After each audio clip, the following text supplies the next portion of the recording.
Hi everyone, कैसे हैं आप सभी। देखिए, ये फॉर्मूला सीखना है, वी लुकअप सीखना है, काउंटिव सीखना है, समिव सीखना है, बहुत सारे अलग अलग वीडियोस ढूंढने पड़ते हैं ना कि अब मुझे इस फॉर्मूला की ज़रूरत है, अब मुझे उस फॉर्मूला की ज़रूरत है। लेकिन मैं आपके लिए ये ट्यूटोरियल लेकर आई हूँ जिसमें मैंने ये सब कुछ कंबाइन कर दिया है इस एक सिंगल वीडियो में के अंदर। So hi everyone, myself Divya Panchal, welcome to the Excel वाले सर यूट्यूब चैनल। आज मैं आपको सिखाने वाली हूँ एक्सेल के वो इंपॉर्टेंट 12 फंक्शंस जो कि आपको हर जगह काम आने वाले हैं।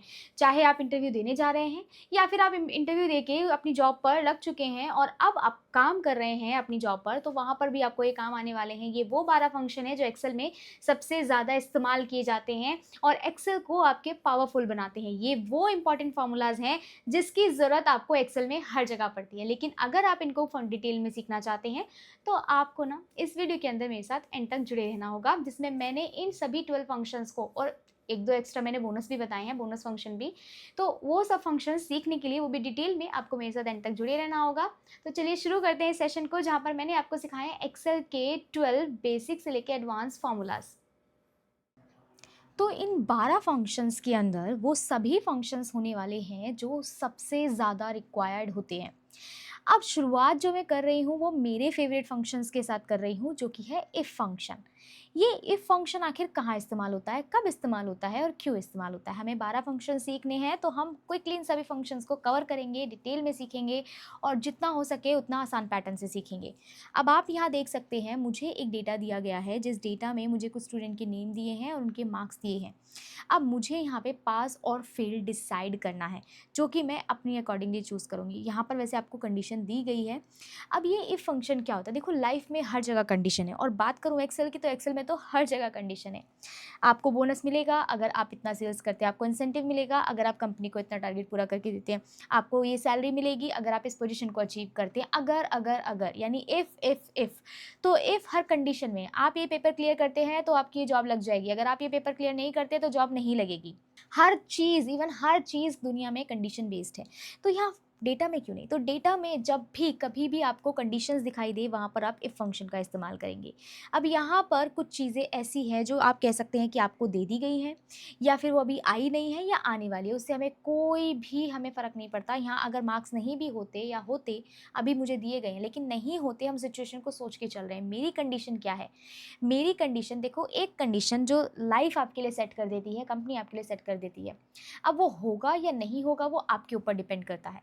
मैं बोलती हूँ कि मुझे 50 से ज़्यादा मार्क्स वाले स्टूडेंट को ही पास कराना है, तो वो डिपेंड करता है स्टूडेंट 50 से ज़्यादा मार्क्स लेकर आएगा या नहीं आएगा। मैंने तो अपनी कंडीशन सेट कर दी है। तो इज इक्वल टू इफ़ का फॉर्मूला लगाया, इसकी डेफिनेशन वही कहती है जो मैंने आपको समझाया। Checks whether a condition is met and returns one value if true and another value if false.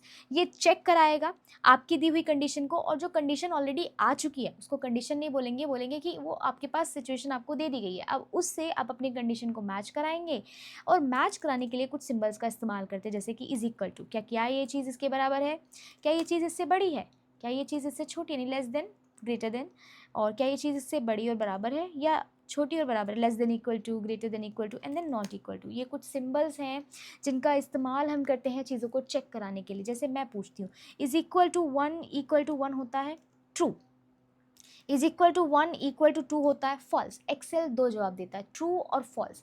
जब भी आप चेक करा रहे होते हैं इन लॉजिकल के साथ, इनको लॉजिकल ऑपरेटर्स बोलते हैं। Is equal to, greater than, less than, हम पूछ रहे हैं इनसे क्या इससे बड़ा है, क्या इससे छोटा है, क्या इसके बराबर है, क्या इसके बराबर नहीं है तो ट्रू है और नहीं है तो फॉल्स है।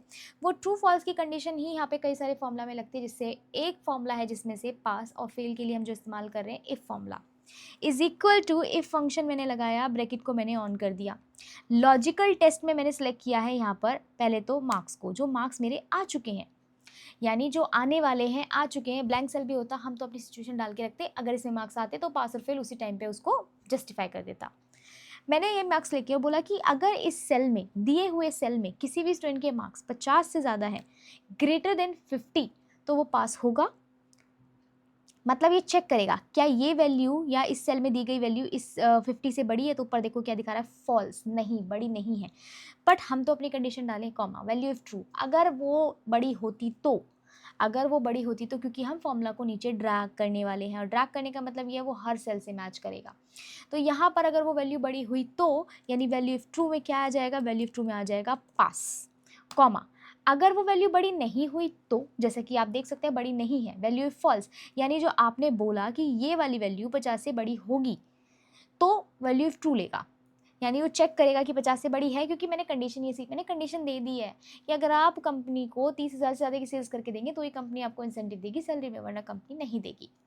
ऐसी सिचुएशन यहाँ पर भी है कि 50 से ज़्यादा अगर मार्क्स हुए तो वैल्यू ऑफ ट्रू तभी पास होगा, अगर 50 से ज़्यादा नहीं हुए दिए हुए सेल में मार्क्स तो वैल्यू फॉल्स, फेल। हम क्यों बाद में देखें कि अगर नहीं हुआ तो क्या आंसर आए, हम पहले से प्रिकॉशंस लेकर चलते हैं, हम यहाँ पर आंसर डाल के चलेंगे कि वह अगर हुआ तो भी हमारे पास आंसर है, नहीं हुआ तो भी आंसर है। और यहाँ पर मैंने आंसर में क्या निकाला, यहाँ पे मैंने आंसर में निकाला फेल। अब आपको क्या करना है, आपको बस इसको नीचे ड्रैग करना है। हमने गलत जगह फॉर्मूला लगा दिया, हमने यहाँ ऊपर लगाना था फॉर्मूला। फर्स्ट सेल पे हमेशा फॉर्मूला लगाते हैं, वो फॉर्मूला ड्रैग, डेटा को ड्रैग होने की वजह से हमने ऊपर की तरफ लगा दिया। तो फॉर्मूला कहाँ लगेगा, फॉर्मूला यहाँ वापस से देख लेंगे, is equal to if function bracket को ऑन किया लॉजिकल, अगर यहाँ दिए हुए मार्क्स ग्रेटर देन 50 होते हैं तो स्टूडेंट पास होगा, वैल्यू इज ट्रू। वो चेक करेगा कि क्या ये वैल्यू ट्रू होगी, अगर ट्रू हुई, अब हमें नहीं पता ट्रू होगी कि नहीं होगी, अगर ट्रू हुई तो पास और ट्रू नहीं हुई तो फेल डिक्लेयर कर देंगे। एक चीज़ का ध्यान रखें कि जब भी किसी फॉर्मूला के अंदर आप टेक्स्ट का इस्तेमाल करते हैं, मैन्युअली टेक्स्ट टाइप करते हैं तो उसको डबल कोट्स के अंदर लिखते हैं, क्योंकि टेक्स्ट वो नहीं समझ पाता, उसको समझाने के लिए डबल कोट्स में टेक्स्ट डाला जाता है। एंटर कर दिया एंड देन पास, पहला स्टूडेंट पास हो गया। अब एक बात को समझिए, क्योंकि ये जो है आपका पासिंग मार्क्स क्राइटेरिया है 50 क्या है, 50 आपका पासिंग मार्क्स क्राइटेरिया, तो क्या ये सही है कि अगर किसी के 50 आए तो वो भी फेल है, अगर किसी के 50 आए तो मैंने तो यहाँ पे क्या, हाँ यहाँ तो पास है, 50 आने पे पास है, क्योंकि मैंने यहाँ पे ग्रेटर देन इक्वल टू डाला है। 50 आने पे पास है क्यों, क्योंकि मैंने ग्रेटर देन इक्वल टू डाला है। ग्रेटर देन इक्वल टू का मतलब क्या होता है, ग्रेटर देन इक्वल टू का मतलब होता है कि अगर वो वैल्यू 50 से ज़्यादा हुई, बिकॉज अगर मैं कंडीशन दे रही हूँ कि 50 वाले पास हैं या 50 से ज़्यादा वाले पास हैं, तो उसका मतलब 50 is your passing marks criteria, 50 आए तब भी पास, 50 से ज़्यादा आए तब भी पास। अगर आप सिर्फ ग्रेटर देन लगा देते हैं तो 50 वाला फेल हो रहा है तो वो कंडीशन गलत में आती है, बिकॉज 50 हमारा पासिंग मार्क्स क्राइटेरिया, अगर 50 वाला फेल हो रहा है तो दिस इज़ रॉन्ग, ये गलत है। तो उस सिचुएशन में आपको क्या लगाना पड़ेगा, उस सिचुएशन में आपको ग्रेटर देन इक्वल टू लगाना पड़ता है कि 50 को भी रिकॉग्नाइज करे और 50 से ज़्यादा वाली वैल्यू को भी। तो ये है आपका इफ़ फंक्शन, ये आपका इफ़ फंक्शन है, किसी भी कंडीशन को मैच करके एक वैल्यू इफ ट्रू दे देना, एक वैल्यू फॉल्स दे देना। जैसे मैंने क्या कहा, अगर आप कहते हैं यहाँ पर किसी भी वैल्यू को चेक कराते हैं और चेक कराने पर वो ट्रू हो जाती है तो value true, otherwise value false. जैसे कि मैंने बोला कि कंपनी क्या कहती है इंसेंटिव के लिए कि अगर आपने ये पूरा किया टारगेट तो येस, यानी इंसेंटिव मिलेगा, अदरवाइज नो। तो चेक कराना है क्या वो इंसेंटिव से, आपका इंसेंटिव जो आपने टारगेट सेल्स किया वो दिए हुए सेल्स से मैच किया तो ओके, नहीं किया तो नॉट ओके। तो वो चीज़ हम देखते हैं इसके अंदर। अब इसी के साथ में यहाँ पर मैंने सोचा आपको एक बोनस फंक्शन बता दूँ इफ़ के साथ, नेस्टेड इफ़। नेस्टेड इफ़ क्या है, अभी मेरे पास सिर्फ 2 रिजल्ट थे, 2 रिजल्ट यानी पास और फेल। जब ये रिजल्ट्स आपके ज़्यादा हो जाते हैं, जब ये रिजल्ट्स आपके पास मल्टीपल हो जाते हैं, लाइक आपको बहुत सारे रिजल्ट हैं देने के लिए, तब आप किसका इस्तेमाल करेंगे, नेस्टेड इफ़ का इस्तेमाल करेंगे। जैसे कि एक छोटी सी टेबल प्रिपेयर करके आपको समझाती हूँ। मैंने बोला अगर किसी स्टूडेंट के 90 या उससे ज़्यादा मार्क्स आते हैं तो उसको दिया जाएगा A+ ग्रेड, ठीक है। अगर किसी स्टूडेंट के 80 या उससे प्लस मार्क्स आते हैं, कितने, 80 या उससे प्लस, 80 या उससे प्लस मैंने डाल दिया, तो उसको क्या दिया जाएगा, A ग्रेड। अगर किसी स्टूडेंट के 70 या उससे ज़्यादा मार्क्स आते हैं, कितने, 70 या उससे ज़्यादा मार्क्स आते हैं तो उसको दिया जाएगा B ग्रेड, ठीक है। अगर किसी स्टूडेंट के 60 या से ज़्यादा मार्क्स आते हैं तो उसको दिया जाएगा C ग्रेड। अगर किसी स्टूडेंट के ग्रेटर देन इक्वल टू डाल देती हूँ ऐसे, आप समझ जाए, जैसे कि ग्रेटर देन इक्वल टू। अगर किसी स्टूडेंट के मैं बोलती हूँ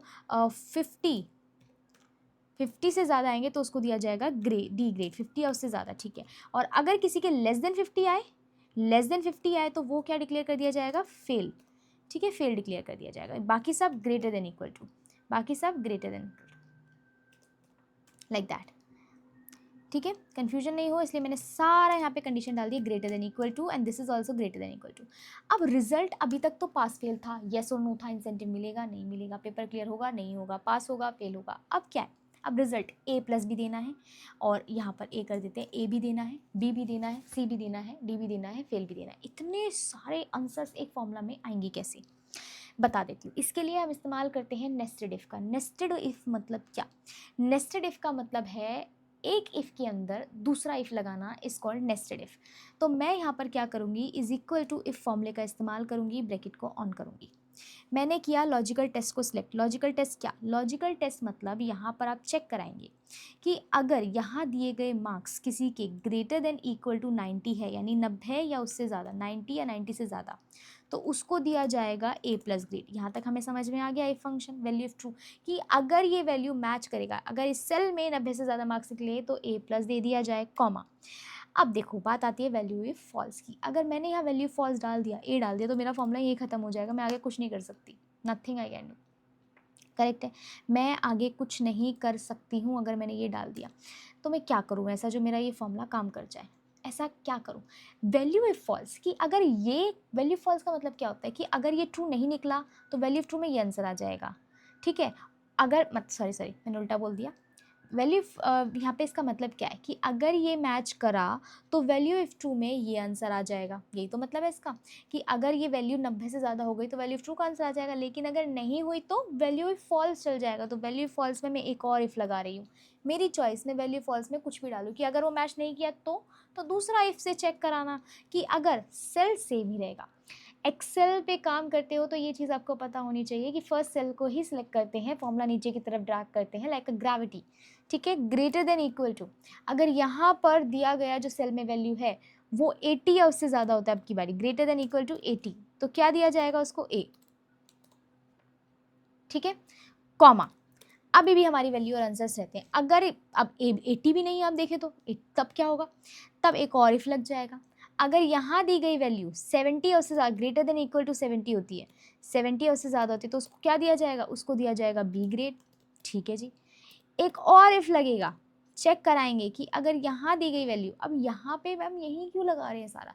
देखो लॉजिक को समझो, जैसे ही मैं उसको नीचे ड्रैग करूँगी वो सभी सेल्स पर जाने वाला है। अभी तक मेरी वैल्यू का वैसे आंसर मुझे मिला नहीं है। अगर यहाँ दी गई value greater than equal to 60 होती है, हाँ अब मैं कह सकती हूँ मेरी वैल्यू का आंसर मिला है, तो क्या देगा उसको? A B, A plus B and then C grade. C grade के बाद एक और इफ लगेगा, और आगे वाली सिचुएशन के लिए भी हम तैयार हैं जब 50 से ज़्यादा होगा तो। ग्रेटर देन इक्वल टू अगर किसी के 50 से ज़्यादा हुए तो उसको क्या दिया जाएगा? डी ग्रेड, और अगर किसी के 50 से कम हुए तो फेल। तो एक बात बताइए, मेरे पास एक और वैल्यू फॉल्स बचता है, मैं क्यों इसमें एक और फॉर्मूला लगाऊं और बोलूँ लेस देन 50 हुआ तो? नहीं नहीं नहीं, वैल्यू फॉल्स का मतलब क्या, कि अगर इन सब में से कुछ भी ट्रू नहीं हुआ और इन सब में से कुछ भी ना ट्रू होने का मतलब कब बनता है? अगर कोई नंबर 80 से ज़्यादा नहीं, 70 से ज़्यादा नहीं, 60 से ज़्यादा नहीं, 50 से कोई नंबर ज़्यादा नहीं, तो इसका मतलब क्या? 50 से कम है, तो वैल्यू फॉल्स। तो वैल्यू फॉल्स में मैंने फेल डाल दिया, अपने आप वो लेस देन 50 को कैच करेगा। किसको? लेस देन 50 को कैच करेगा। ये फॉर्मूला में मैंने बड़ी वैल्यू से शुरुआत की कि 90 से ज़्यादा हो तो ये आ जाए, 80 से ज़्यादा तो ये आ जाए। अगर मैं स्टार्टिंग में छोटी वैल्यू डाल दी थी कि 50 से ज़्यादा उसको डी दे दें, तो 50 से ज़्यादा तो 90 भी होता है, 80 भी होता है, सबको ही डी दे देता, फिर वो आगे वाली को चूज़ नहीं कर पाता, इसलिए मैंने बड़ी वैल्यू से स्टार्ट किया।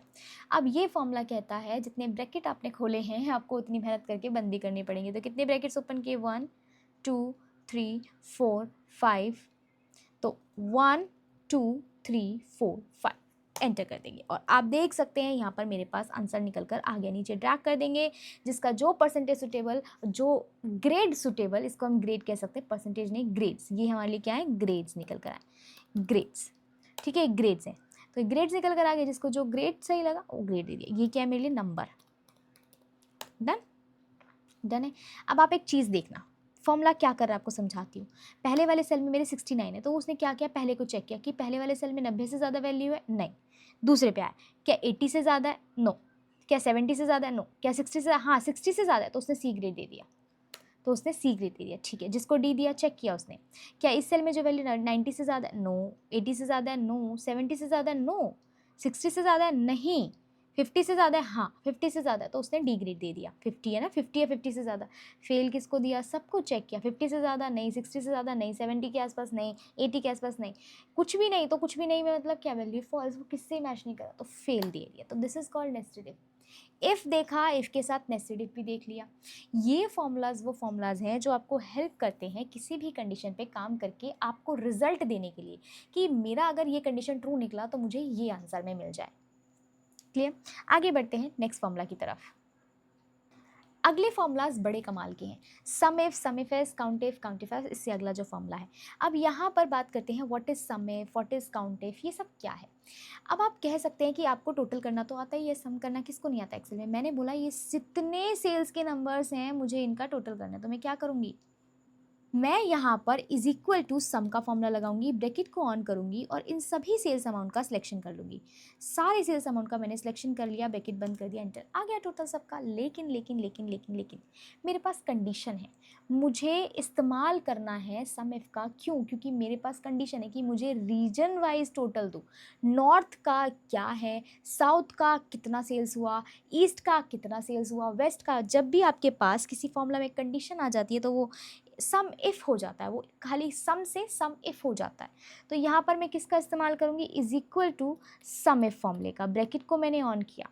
ये फॉर्मूला क्या कहता है, adds the cells specified by a given condition और क्राइटेरिया। कंडीशन के अकॉर्डिंगली अपने सेल्स को ऐड करना। तो सबसे पहले पूछेगा आपसे, ब्रैकेट को ऑन करेंगे, फॉर्मूला के सिंटेक्स पे फोकस किया कीजिए।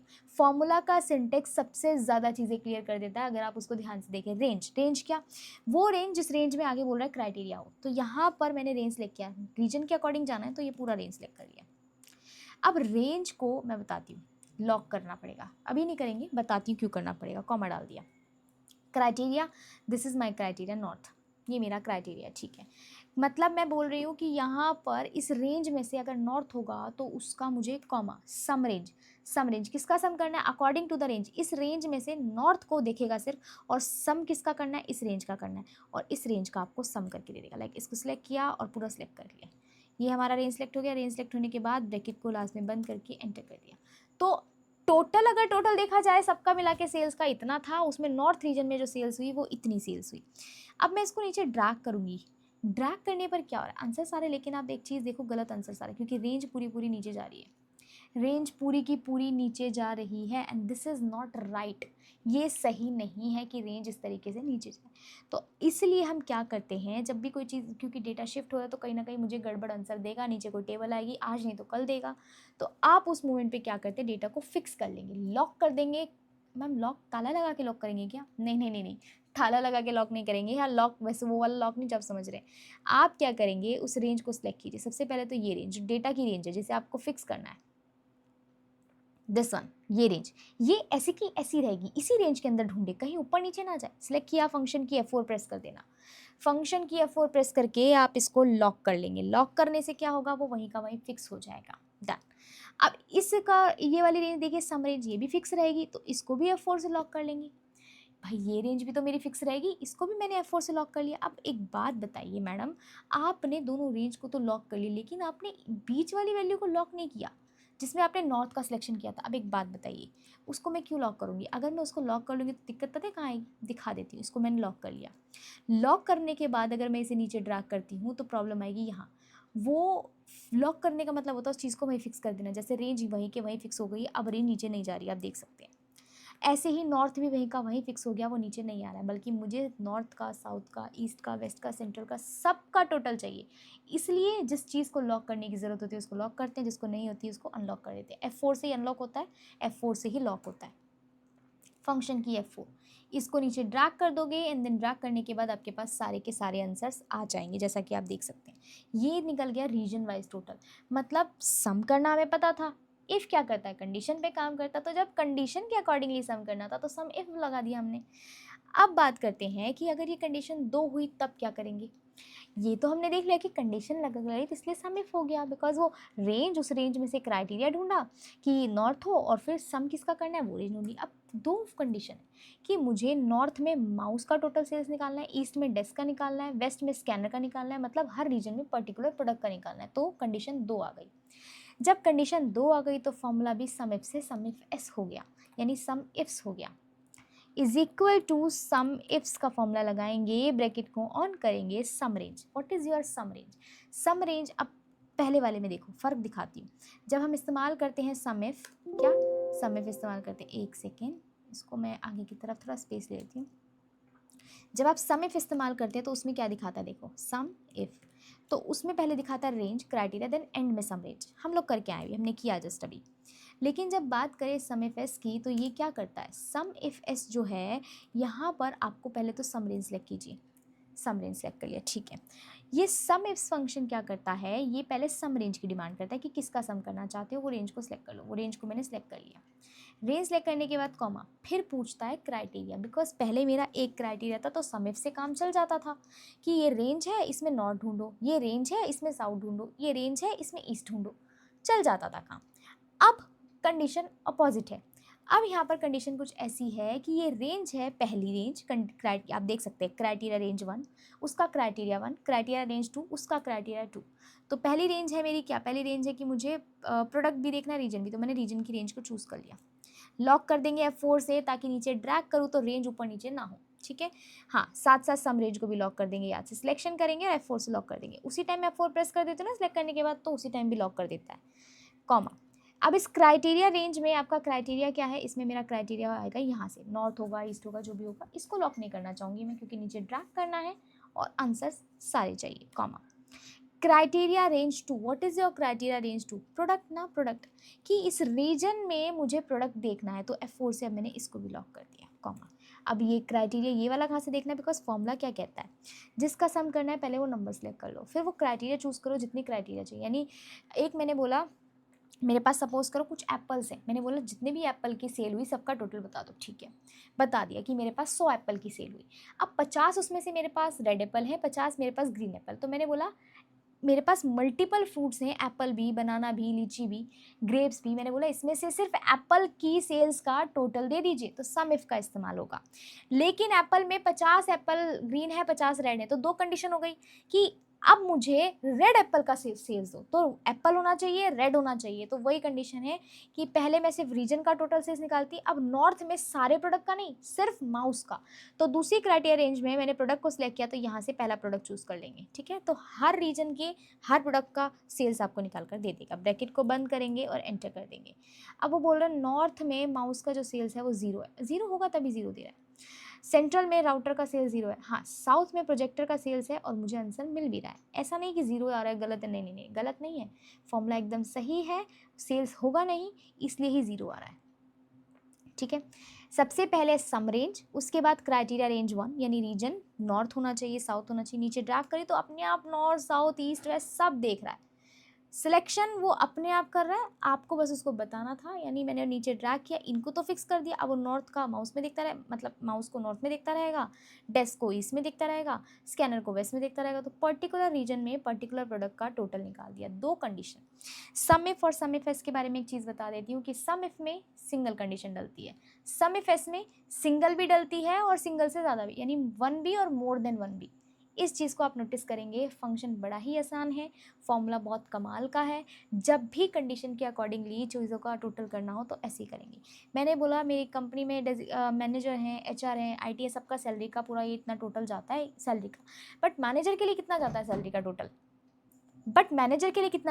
का टोटल, मैनेजर के लिए जो सैलरी का टोटल जाता है उसके लिए मैं क्या करूँगी, सम इफ कि रेंज का सिलेक्शन, उसमें से क्राइटेरिया रेंज, देन मैनेजर, उसकी सैलरी और सिर्फ मैनेजर की ही सैलरी का टोटल निकाल कर आपको दे देगा। अब जैसे हमारे पास सम इफ एस है, वैसे ही हमारे पास काउंट इफ एस भी है। फॉर्मूला बड़े कमाल के हैं, फॉर्मूला बहुत आसान है, इसमें काफ़ी सारे क्वेश्चंस हैं, आधे मैं करूँगी आधे आप करेंगे। अब क्वेश्चन कुछ इस तरीके से, क्योंकि शीट में आपको देने वाली हूँ। काउंट इफ क्या होता है, देखिए सिंपल तरीके से समझाऊँ, इसमें मुझे काउंट करना है कि सब्जेक्ट इंग्लिश सब्जेक्ट कितने, तो मैं क्या करूँगी, काउंट इफ का इस्तेमाल करूँगी। तो मैंने यहाँ लगा is equal to count if formula. Count if लगाने के बाद मैंने ब्रैकेट को ऑन कर दिया, रेंज का मैंने सिलेक्शन कर लिया, this is my range. Range selection करने के बाद कॉमा, मैंने इसमें बोला कि मुझे क्या काउंट करना है, इंग्लिश, तो मैंने डबल कोट में, मैंने क्या बोला था आपको, हर फॉर्मूला में टेक्स्ट जब लिखोगे तो डबल कोट्स में लिखोगे, क्योंकि फॉर्मूला को टेक्स्ट नहीं समझ आता। इस रेंज में इंग्लिश को काउंट करो, तो उसने बताया 7 टाइम इंग्लिश सब्जेक्ट है, इस रेंज में 7 बार इंग्लिश सब्जेक्ट है, टोटल 7 इंग्लिश सब्जेक्ट। अब कुछ क्वेश्चन है मेरे काउंट इफ और काउंट इफ एस को लेकर, ये क्वेश्चंस हमें क्लियर कर देंगे। सबसे पहला मुझे निकालना क्या है, टोटल पास स्टूडेंट कितने हैं, टोटल, अब पास फेल रिजल्ट ऑलरेडी निकला हुआ है, सब कुछ है मेरे पास, मुझे जानना है कि टोटल कितने स्टूडेंट पास है, तो इज इक्वल टू काउंटिंग करेंगे हम कि कितने स्टूडेंट पास है, तो मैनुअली तो नहीं करेंगे, count if counts the number of cells within a range that meet the given condition. आपकी दी हुई कंडीशन से रेंज के अंदर जो सेल्स मैच करते हैं, लाइक पास है फेल है, जो कंडीशन है कंडीशन ही है हमारी, तो उसको गिनकर बताना काउंट इफ का काम है। Range, this is your range, got it. इस रेंज का सिलेक्शन करके मैंने कॉमा डाला और criteria, this is my criteria, pass, double quote बंद किया, एंटर। इस रेंज में पास काउंट करो। तो उसने बोला कि टोटल स्टूडेंट कितने, मैं देखूँ अगर यहाँ पे, तो टोटल स्टूडेंट है 40 में से 31 पास है। रिजल्ट अच्छा है स्कूल का, 40 में से 31 पास है। मैं अब आप लोगों से पूछती हूँ टोटल फेल कैसे निकालोगे, आपके लिए कुछ सवाल है। अब आप मुझे यहाँ दिखाओगे कि कितने स्टूडेंट फेल है, ये आप मुझे करके दिखाएंगे। मैंने बोला कि मुझे जानना है किन स्टूडेंट के मार्क्स ग्रेटर देन 80 है, किससे ज़्यादा, 80 से ज़्यादा, तो is equal to count if. ये थोड़ा कॉम्प्लिकेटेड होता है यहाँ पे इस्तेमाल करना, बताती हूँ कैसे। रेंज का सिलेक्शन किया, 80 से ज़्यादा मार्क्स ग्रेटर देन, मैंने पूरा ये मार्क्स का सिलेक्शन कर लिया रेंज का। अब इस रेंज के अंदर कॉमा, क्राइटेरिया क्या है, इस रेंज के अंदर जो क्राइटेरिया है कि ग्रेटर देन 80 होना चाहिए। तो मैं देखो एक सिंपल सी चीज़ है, मैं ग्रेटर देन 80 ऐसे नहीं लिख सकती, वो मुझे आंसर नहीं देने वाला, सी उसको नहीं समझ में आता। तो मुझे क्या करना पड़ेगा, वो 80 के साथ जोड़ना पड़ेगा। कैसे, डबल कोट के अंदर मैंने यहाँ पर लिखा, डबल कोट्स के अंदर मैंने ग्रेटर देन सिंबल को डाला और उसको एंड के साथ 80 के साथ जोड़ा मैंने, एंड के साथ, किसके साथ, एंड के साथ। अब ले लेगा वो ग्रेटर देन 80। एक्चुअली क्या होता है कि यहाँ पर काउंटिव फॉर्मूला ना इसको समझने में दिक्कत करता है। जब आप ग्रेटर देन कोई सिंबल का इस्तेमाल करते हो वो सिंबल्स को कैच नहीं कर पाता, तो सिंबल्स को आपको उस पर्टिकुलर वैल्यू के साथ जोड़ना पड़ता है कि 80 से ज़्यादा। तो एंड क्या करेगा, एंड इन दोनों को जोड़ने का काम करेगा, एंटर। तो 11 ऐसे हैं जिनके 80 से ज़्यादा है, 11 ऐसे स्टूडेंट हैं जिनके 80 से ज़्यादा मार्क्स यानी ग्रेटर देन 80। जैसे हमने समिफ किया वैसे इसके अंदर काउंटिफ्स होता है। समिफ्स ना यानी मल्टीपल कंडीशन से सम करना। रीजन में अब प्रोडक्ट भी देखना था, एक और क्राइटेरिया आएगा और डल जाएंगे इसमें, क्योंकि criteria range 1, criteria range 2, criteria range 3, multiple criterias allow करता है वो। ऐसे ही है काउंटिफ एस, सिंगल काउंट कर रही हूँ कि इस रेंज में ये ढूंढो, इस रेंज में ये ढूंढो तो काउंट कर, लेकिन अब कंडीशन अलग है, मुझे पास स्टूडेंट नहीं देखने, मुझे मैथ्स में पास स्टूडेंट देखने हैं तो काउंटिफ एस लग जाएगा। अब मुझे पास नहीं, मुझे मैथ्स में पास देखने हैं तो काउंट इफ एस लग जाएगा। तो is equal to count if S, bracket को ऑन किया, क्राइटेरिया रेंज 1, ये रहा मेरा क्राइटेरिया रेंज पहला। इसमें से कौन सा सब्जेक्ट होना चाहिए, इसमें से सब्जेक्ट होना चाहिए कॉमा, डबल कोट मैंने ऑन कर दिया, मैथमेटिक्स। इधर मैथ्स लिखा कैसे पहले वो देख ले, स्पेलिंग के साथ पूरा मैथमेटिक्स ही है, तो पूरा हम वैसे ही लिखेंगे जैसा इधर लिखा है। तो मैंने लिखा मैथमेटिक्स, ठीक है, डबल कोट बंद कर दिया, डन, कॉमा, ये मेरा पहला क्राइटेरिया है। मैथमेटिक्स के स्टूडेंट नहीं गिनने, मैथमेटिक्स के पास स्टूडेंट गिनने हैं, तो मैंने दूसरा रेंज क्या है, दूसरा रिजल्ट वाला कि पास फेल गिनना है इसमें से, कॉमा, डबल कोट के अंदर मैंने क्या लिखा, पास। मैम फॉर्मूला तो दिख नहीं रहा, इधर देखो फॉर्मूला बार में फॉर्मूला दिख जाएगा। पास पहली रेंज में से मैथमेटिक्स निकालेगा, दूसरी रेंज में से पास निकालेगा, उन दोनों को कंबाइन करके सिर्फ किसका आंसर देगा, मैथ्स में पास स्टूडेंट का आंसर देगा। ब्रैकेट को बंद करके एंटर कर दिया, एंड देन ओनली 1 स्टूडेंट है जो मैथ में पास है, बाकी सब मैथ्स में फेल है। एक और मैं आपको करके दिखाऊं, बाकी आप मुझे करके दिखाएंगे, ठीक है। जैसे कि मैंने फॉर्मूला लगाया, काउंट इफ एस, ब्रैकेट को ऑन कर दिया, criteria range 1, this is my criteria range 1। अब इस रेंज में सब्जेक्ट कौन सा बोल रहा है मुझे, क्राइटेरिया रेंज 1, इसमें क्राइटेरिया दे रहा है मुझे साइंस का, तो डबल कोट के अंदर मैंने क्या लिखा, साइंस। अच्छा, अगर इसको मैं सिलेक्शन करके करती तो सिलेक्शन करके एक में मैं सब्जेक्ट लिखती, एक में मैं पास फेल लिखती, करेक्ट है, और मैं चूज़ कर लेती, डबल कोट मैंने बंद कर दिया, कॉमा, क्राइटेरिया रेंज 2, रिजल्ट, ये रिजल्ट है मेरा, और इस रिजल्ट में मैं चेक करूँगी पास है कि फेल है, पास है या फेल है, तो डबल कोट में मैंने पास लिखा। तो अब क्या करेगा, आप सिर्फ साइंस के स्टूडेंट पास वाले देखेगा, अब साइंस के पास वाले स्टूडेंट्स देखेगा। अब ऐसे ही आप मुझे करके दिखाएंगे, पॉलिटिकल साइंस, इकोनॉमिक्स, कंप्यूटर के पास कितने कितने स्टूडेंट हैं हर सब्जेक्ट में, वो जानना है मुझे, क्लियर। काउंट इफ, जैसे सम इफ में आप क्या कर सकते हैं, एक क्राइटेरिया डाल सकते हो, सम इफ एस में एक भी और एक से ज़्यादा भी, ऐसे काउंट इफ एस में भी, काउंट इफ एस में भी आप एक भी और एक से ज़्यादा भी डाल सकते हैं, लेकिन काउंट इफ में सिर्फ एक डाल सकते हैं कि ये रेंज है, ये क्राइटेरिया है, इस रेंज में से सिर्फ इसी को गिनकर मुझे बताओ कि वो कितने टाइम्स उसमें एग्जिस्ट कर रहा है। अब यहाँ पर मैं इस्तेमाल कर रही हूँ एवरेज इफ्स फंक्शन का। ये एवरेज इफ्स क्या है, एवरेज इफ भी होता है, एवरेज इफ्स भी होता है। जैसे कि मुझे जानना है एवरेज सेल्स, ये मेरे पास कुछ मंथ है, रीजन है, प्रोडक्ट है, सेल्स है, मुझे एवरेज जानना है। सपोज करो पहले एवरेज इफ बता देती हूँ, जैसे काउंट इफ सम इफ होता है, ऐसे एवरेज इफ और एवरेज इफ्स भी होता है। मुझे मंथ वाइज या मुझे रीजन वाइज देखना है कि कितनी सेल्स की, नॉर्थ में कितना एवरेज सेल्स रहा है, तो is equal to average average का मतलब क्या होता है, total number divided by count of number. Average if bracket को ऑन किया, range, this is my range, हाँ कि मुझे रीजन के अकॉर्डिंग देखना है, रेंज, ये पूरा रेंज मैंने सेलेक्ट कर लिया, ठीक है, कॉमा, ये रेंज सेलेक्ट करने के बाद मैंने बोला क्राइटेरिया मुझे नॉर्थ में देखना है, नॉर्थ में देखना है average range, this is my average range, ठीक है, ब्रैकेट को बंद करके एंटर कर दिया। तो मुझे क्या बता रहा है कि मतलब इन नंबर्स का मुझे एवरेज निकालना था, किसके अकॉर्डिंग, तो मुझे नॉर्थ का एवरेज जो सेल्स है वो इतना रहा है, ठीक है।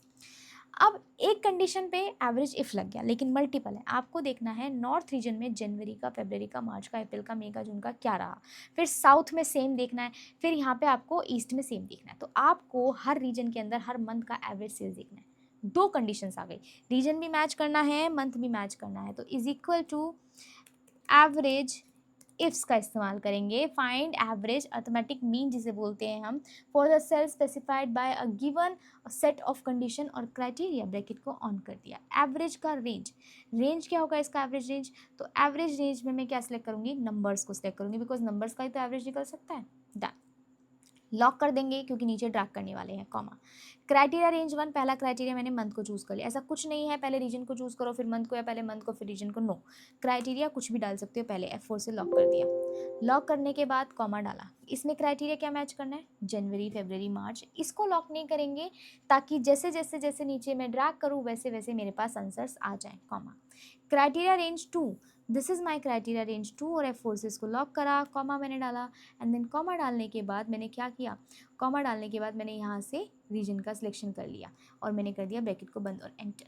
तो अब मुझे बता रहा है नॉर्थ रीजन में कितने जनवरी का सेल्स, नॉर्थ रीजन में फरवरी का, ईस्ट रीजन में साउथ का, सॉरी ईस्ट रीजन में जनवरी का, ईस्ट रीजन में फरवरी का, ईस्ट रीजन में मार्च का, साउथ में जन का, साउथ में फेब का, साउथ में मार्च का, हर एक रीजन में मुझे सेल्स मिल रही है। कुछ गड़बड़ हमने की है तभी यहाँ पे मेरे पास आंसर नहीं आ रहा है साउथ में अप्रैल की सेल्स चेक करें, साउथ में अप्रैल की सेल्स, साउथ में फरवरी है, साउथ साउथ साउथ और अप्रैल, साउथ और अप्रैल, साउथ में जनवरी है, साउथ में फरवरी है, आई थिंक साउथ में अप्रैल नहीं है तभी मुझे एरर दे रहा है जी, साउथ में अप्रैल का कोई भी सेल्स नहीं है तभी मुझे यहाँ एरर जनरेट कर रहा है। तो एरर को रिजॉल्व करने का तरीका तो मैं आपको बता दूंगी। अब साउथ में आपको जैसे यहाँ पे नॉर्थ में मार्च का कोई सेल्स नहीं होगा, अगर मैं यहाँ मार्च लिख दूँ तो उधर आंसर आ जाएगा, समझे आप। तो यहाँ पर जो चीज़ नहीं है वहाँ एरर देना उसका बनता है, जो नहीं है उसको जगह वो एरर दे रहा है, वहाँ वो कैलकुलेट, वहाँ उसको काउंट नहीं कर पा रहा, उसको कैलकुलेट नहीं कर पा रहा। So this is my average sales, average sales by condition, sum by condition, count by condition, average if, sum if, count if, sum if S, average if S, count if S, formulas change भी हो जाते हैं, formulas एक condition पे भी लगते हैं, multiple पे भी। Average is like total number divided by count of number, जो हम बचपन में मैथ्स में किया करते थे। तो वो एवरेज सेल्स इतना, लाइक एवरेज अगर देखें तो इतना हुआ है सेल्स, वो मुझे यहाँ पता चल रहा है। नेक्स्ट फॉर्मूला है वी लुकअप। ये वी लुकअप फॉर्मूला क्या है, बड़ी कमाल की चीज़ है वी लुकअप, इसको इतना लाइट वेट में मत लीजिए। वी लुकअप यानी वर्टिकल लुकअप, यानी वर्टिकल टेबल पे चलेगा, लेफ्ट टू राइट चलेगा, बट वैल्यू को इतने अच्छे से लुकअप करके देगा कि आपकी सारी प्रॉब्लम ही सॉल्व हो जाएगी। जैसे कि आप यहाँ पर मेरे सामने दो टेबल्स देख सकते हैं, एक है प्रोडक्ट आईडी, दूसरा है प्रोडक्ट नेम, उसमें कैटेगरी भी है, उसमें प्राइस भी है। दूसरी टेबल में ऑर्डर आईडी है, ठीक है, इसमें प्रोडक्ट आईडी भी है, इसमें आपको क्या निकालना है, प्रोडक्ट नेम निकालना है और प्राइस निकालना है, प्रोडक्ट नेम और प्राइस, मुझे ये दो चीज़ें निकालनी है। अब ये दो चीज़ें निकालने के लिए मुझे यहाँ पे क्या करना है, क्योंकि यहाँ पे मेरे पास क्वांटिटी दी गई है, मैंने टोटल के लिए फॉर्मूला लगाया कि जो भी प्राइस आएगा उसका मैं क्वांटिटी से मल्टीप्लिकेशन करके इधर टेबल में टोटल अमाउंट हम निकाल लेंगे, ठीक है।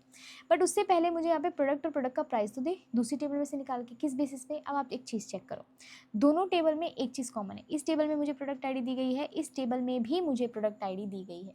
तो ये कॉमन चीज़ हम देखेंगे वो हमारी लुकअप वैल्यू हो सकती है, और वो टेबल के लेफ्ट मोस्ट कॉलम में भी है। देखो लुकअप वैल्यू वो होती है जो टेबल के लेफ्ट मोस्ट कॉलम में है, नहीं है तो लेफ्ट मोस्ट कॉलम से हम उसको सिलेक्ट कर लेते हैं या बना लेते हैं। बट वो वैल्यू जो टेबल के फर्स्ट कॉलम में दी गई है, बिकॉज वी लुकअप फॉर्मूला क्या करता है, आपकी टेबल को असेंडिंग ऑर्डर में ऑटोमेटिकली सेटअप कर देता है। लाइक उसकी नज़र में ये 1 है, ये 2 है, ये 3 है, ये 4 कॉलम है, ऑटोमेटिकली वो समझेगा। तो 1 हमेशा सर्चिंग वैल्यू होती है, मेरे पास प्रोडक्ट आईडी दी गई है, मैं उसकी बिहाफ पे नेम और प्राइस निकालने वाली हूँ। V lookup formula is equal to V lookup looks for a value in the left most column, यही तो मैंने बोला। किस वैल्यू को देखता है? जो टेबल के लेफ्ट मोस्ट कॉलम में होता है, and then returns a value in the same row. मैं अगर बात करें P1003 तो उसी की सेम रो में से आंसर देने वाला है, लेकिन किस बिहाफ पे? जिसको कॉलम नंबर आप स्पेसिफाई करोगे। अब वो क्या है मैं आपको बताऊंगी। By default the table must be sorted in an ascending order, ये लिखा है कि table automatically by default ascending order में सॉर्ट होती है। वी लुकअप का मैंने फॉर्मूला लगाया। लुकअप वैल्यू, वो वैल्यू को लुकअप वैल्यू बोलते हैं जिसके थ्रू आप सर्च करें। मैं प्रोडक्ट आईडी के थ्रू या प्रोडक्ट नेम और प्राइस निकाल कर लेकर आऊँगी। सिलेक्शन मैंने कर लिया। उसके बाद मैंने डाला comma, table array. Table array मतलब जिस टेबल में से आंसर्स आपको चाहिए उसको हम टेबल एरे बोलते हैं। This is my table array, F4 से लॉक कर दिया, कॉमा डाल दिया। अब आपको दो चीज़ें चाहिए। क्या चाहिए? दो चीज़ें। Column index number. पहले तो मैं देखती हूँ नेम कैसे निकालना है। प्रोडक्ट नेम किस टेबल में, कौन से कॉलम में? इस टेबल में 1 2 सेकेंड कॉलम में। तो कॉलम इंडेक्स नंबर में आप उस कॉलम का नंबर डालते हैं जिस कॉलम से आपको आंसर चाहिए। लाइक मुझे आंसर चाहिए सेकेंड नंबर कॉलम से। 0 डाला, ब्रैकेट को बंद किया, एंटर कर दिया। यहाँ पर मेरे पास वैल्यू निकल कर आ गई है कीबोर्ड। नीचे मैं ड्रैग कर दूंगी, एंड देन ड्रैग करने के बाद ये सारे के सारे मेरे पास निकल कर आ गए हैं। प्रोडक्ट्स किस बिहाफ पे आप देख सकते हैं, प्रोडक्ट आईडी को मैच कर रहा है और उसके बिहाफ पे मेरे को प्रोडक्ट नेम निकाल कर दे रहा है। प्रोडक्ट आईडी को मैच करके मुझे प्रोडक्ट का नेम निकाल कर आसानी से दे रहा है। किसके भी यहाँ पर? एक लुकअप वैल्यू। लुकअप वैल्यू मतलब एक वो वैल्यू जिसको देखकर वो टेबल में से मैच कर कर उसको कहीं P1003 मिला, उसका सेकंड कॉलम में क्या है? कीबोर्ड, तो उसने उठाकर दे दिया। जैसे मैंने क्या बोला, लुकअप वैल्यू के सेम रो में से आंसर आता है, लेकिन किस भी यहाँ पर? जो कॉलम नंबर आप जस्टिफाई करते हैं। अगर आपने मांगा होता प्राइस के लिए तो क्या फॉर्मूला लगता? Is equal to V lookup, lookup value same product I D, comma table array. This is the table array, the whole table जिसमें से आंसर आपको चाहिए। F4 से लॉक कर देंगे बिकॉज नीचे ड्रैग करने वाले फॉर्मूला। कॉलम नंबर, अब देखो प्रोडक्ट आईडी से मुझे प्राइस निकालना, तो कौन से कॉलम नंबर में? 1 2 3 4। प्राइस है फोर्थ कॉलम में, तो मुझे डालना पड़ेगा 4 कॉमा 0 0। हम इसलिए डालते ताकि हमारा एग्जैक्ट आंसर आए, एकदम सही सही आंसर्स आए। ये मैंने डाला और मुझे भी निकल कर आ गए प्राइस। अब आप बोलोगे मैम ऐसा पॉसिबल है कि मैं दोनों कॉलम्स एक साथ निकाल पाऊँ? बिल्कुल पॉसिबल है, ऐसा भी पॉसिबल है। आप इसके लिए क्या करेंगे? इसके लिए बहुत सिंपल सी चीज़ आपको करनी है। आपको यहाँ पे मेरे बताए फॉर्मूला का इस्तेमाल करना है। Is equal to V lookup, lookup value this one, ठीक है, comma table array this one, this is your table array, F4 से लॉक कर दिया, comma column index number. Column index number क्या होगा? कॉलम इंडेक्स नंबर यहाँ पर होगा 2 कॉलम इंडेक्स नंबर, एक 2 भी चाहिए, एक 4 भी चाहिए। कैसे निकालूँ 2 कॉलम? तो जब भी 2 कॉलम इंडेक्स नंबर आपको डालने हो तो आप क्या इस्तेमाल करेंगे? आप ऐसे ब्रैकेट ओपन करेंगे, कर्ली ब्रैकेट, और डालेंगे 2 कॉमा 4। मुझे चाहिए सेकंड कॉलम में से आंसर और फोर्थ कॉलम में आंसर, क्योंकि एक साथ 2 कॉलम डालने का और कोई तरीका नहीं है। मैंने क्या डाला? 2 कॉमा 4, वो भी कर्ली ब्रैकेट्स के अंदर, comma 0 for exact match. Bracket को बंद करके जैसे एंटर कर दिया, then you can see that answer आ गए हैं। बस नीचे ड्रैग कर दो, बट एरे में आया है आंसर। एरे से एक दोनों वैल्यू एक साथ आई है। एरे वर्क करता है यहाँ पे। ये न्यू वर्जन में अगर आपका एक्सेल का नया वर्जन है तो हम यहाँ पे इस तरीके से एरे से आंसर ला सकते नहीं। तो आपको क्या करना पड़ेगा? जो फॉर्मूला लगाओगे इन दोनों सेल को सिलेक्ट करके लगाना। फॉर्मूला सेम होगा, बस आपको यहाँ पे एंटर करने का नहीं, कंट्रोल शिफ्ट एंटर करने का परमिशन होगा। आंसर्स आपके भी आ जाएंगे जो पुराने एक्सेल के वर्जन पे काम करते हैं। This is V lookup. यहाँ पे टोटल अमाउंट के लिए फॉर्मूला लगाया था कि जैसे ही प्राइस आए क्वांटिटी से मल्टीप्लाई करके टोटल अमाउंट दिखा देना। टेबल मेरी रेडी थी एक फॉर्मूला के साथ, बस मुझे वैल्यू निकाल कर लेकर आनी थी किसी दूसरी शीट में से, किसी दूसरी टेबल के अंदर से, जो कि मैंने निकाल ली है यहाँ पर। This is called V lookup. अब ये सिर्फ वर्टिकल टेबल पे चलता है, अब ये सिर्फ लेफ्ट टू राइट चलता है। यानी प्रोडक्ट आईडी से मैं प्रोडक्ट का नेम, कैटेगरी और प्राइस निकाल सकती हूँ, लेकिन मैं यहाँ पे प्राइस से कैटेगरी, प्रोडक्ट नेम और प्रोडक्ट आईडी नहीं निकाल सकती। इस फॉर्मूला पे पूरा डिटेल ट्यूटोरियल बनाया मैंने, क्योंकि इस फॉर्मूला में बहुत सारी चीज़ें हैं सीखने के लिए। यहाँ मैंने आपको इस फॉर्मूले को समझाया है कि वी लुकअप होता क्या है और इसका इस्तेमाल कैसे करते हैं। नेक्स्ट फॉर्मूला जो मैं आपको सिखाने जा रही हूँ उसका नाम है इंडेक्स एंड मैच। ये वो फॉर्मूला है जो कि एक लुकअप फॉर्मूला ही है। ये भी V lookup, x lookup, index and match यानी लुकअप फंक्शंस की कैटेगरी में ही आता है। ये फंक्शन हेल्प करता है हमें left to right, right to left, जैसी चाहे वैसी टेबल में से वैल्यू पिक करने पर, लेकिन ये करता है सिर्फ और सिर्फ रो और कॉलम के इंटरसेक्शन के बिहाफ पर।